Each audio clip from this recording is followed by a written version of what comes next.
لیکن جو سب سے بڑی عام خبر ہے وہ یہ ہے جو اس وقت جنرل ریٹائر باجوہ کے حوالے سے محمد مالک نے کی. آپ دیکھیے پچھلے کتنے دنوں سے یہ بیانیے بنائے جا رہے ہیں کہ عمران خان اور پچھلی جو باجوہ ہیں جو فیض حمید ہیں انہوں نے یہاں پہ دہشت گردوں کو آباد کیا اور اس کی وجہ سے یہ دہشت گردی ہوئی ہے.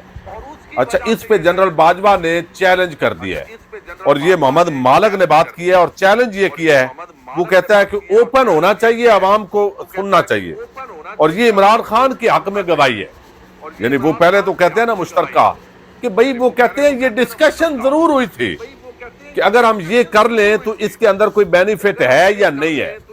یہ مشاورت ضرور ہوئی ہے لیکن ایک بھی دہشت گرد اس کو پاکستان میں کسی اس منصوبے کے تحت آباد نہیں کیا گیا. یہ صرف اس کو امپلیمنٹ کیا ہی نہیں گیا, یہ صرف انڈر ڈسکشن آیا تھا. اور اس کو بنیاد بنا کے اب نون لیگ اب جو یہ لے کے آئے ہیں باقاعدہ, اور مراد سعید اور باقی بتاتے رہے ہیں کہ دہشت گرد آ گئے ہیں بھائی یہ گاؤں. اس وقت انہوں نے کہا نہیں یہ جھوٹ بول رہا ہے, تو اب آپ عمران خان پہ ڈال رہے ہیں. کل کو تو آپ مان ہی نہیں رہتے. تو جنرل باجوہ نے کہا ہے کہ میں جب پارلیمنٹ میں بلائیں مگر شرط یہ ہے کہ اوپن سیشن ہو تاکہ پوری قوم کو پتا چلے کہ عمران خان کے دور میں منصوبہ تھا کہ کچھ لوگوں کو واپس بلا کر قومی ادارے میں شامل کیا جائے, لیکن اس پر کبھی عمل درآمد نہیں ہوا.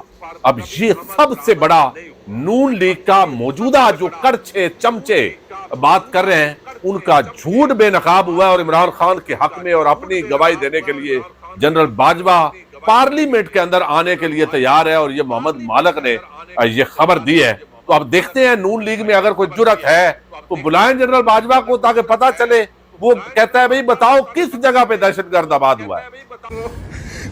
غالب ہمیں نہ چھیڑ کہ پھر جوش اشک سے